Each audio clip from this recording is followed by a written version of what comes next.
British general, Gordon Drummond, took the flag back to England. He presented it to the king. The king told General Drummond he could keep the flag. So General Drummond took the flag to his castle in Scotland, where it was handed down through many generations of his family. In the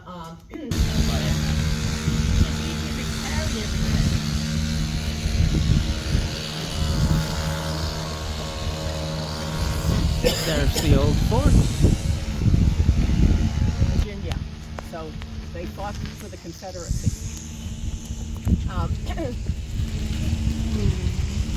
So I'm very quickly going to talk about the earthworks here, because I think most of you have seen the video. Now, you talked about the earthworks in the video. These are the original French earthworks, built in 1755 by French soldiers here. The soldiers came out with shovels and built this. It was thought that, well, they knew the British were going to come and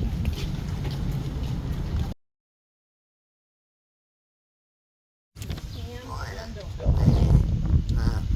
At the left end of the condo building, if you look up above the condo building, there's a white flagpole, and hopefully there's a flag on it. Canada's on the other side. The Niagara River is an international border. So the two white buildings down here, this is an active Coast Guard station. And if you look to your right, down the pathway here, remember I said there was an entrance to the fort? That's where it is, down the sidewalk. Sidewalk didn't exist in the 1500s. But this is the back of the earthworks. It gives you some idea how massive they are.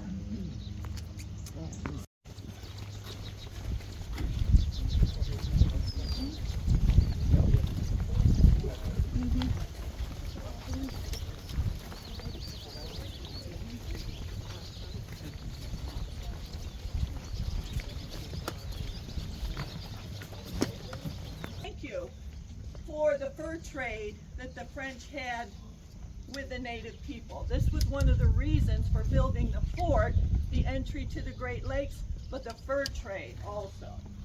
A welcome, but the French also had to consider defenses.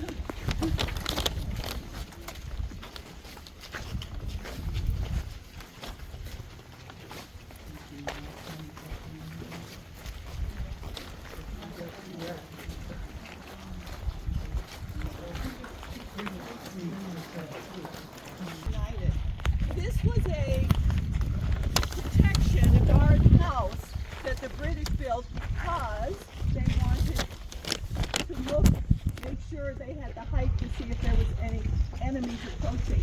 The top part can have cannons. The lower part, there are some sleeping areas because guards would have a 24-hour time that they had to be there.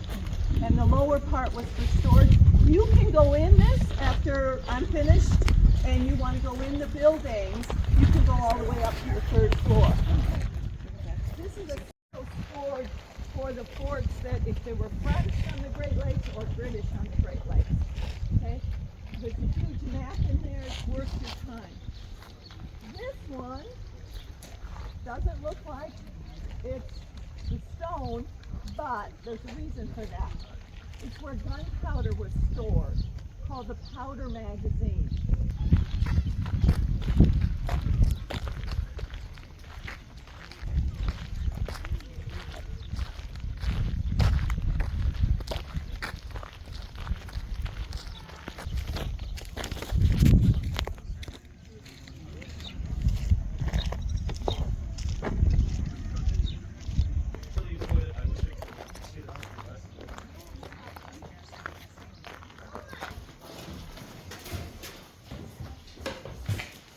Barracks.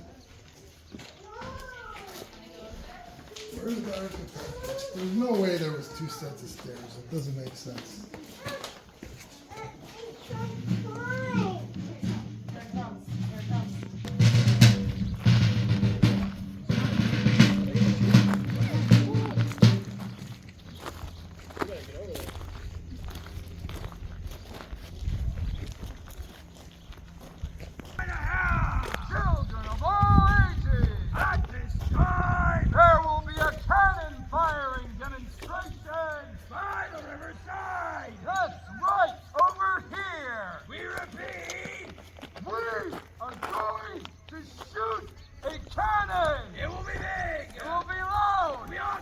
have, and you will like it!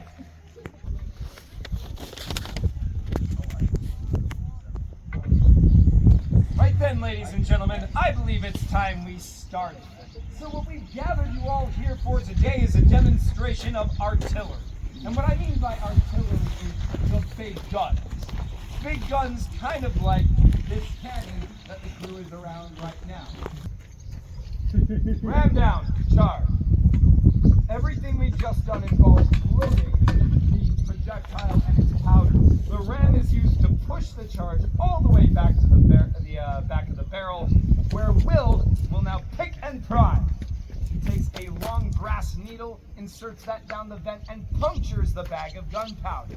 He'll pour a trail of loose powder down on top of it to form a fuse, and we will touch fire directly to that fuse with what Aiden is holding over here.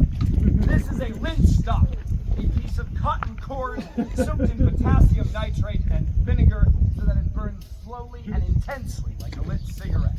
It's on the end of a long stick so we can stand our distance from the gun while firing it. Now Will's hand is now up in the air, signifying the gun is ready to be fired. So for all of you guys, I highly advise taking your hands, putting them like this across your ears, and praying. Gun crew, make ready. Fire!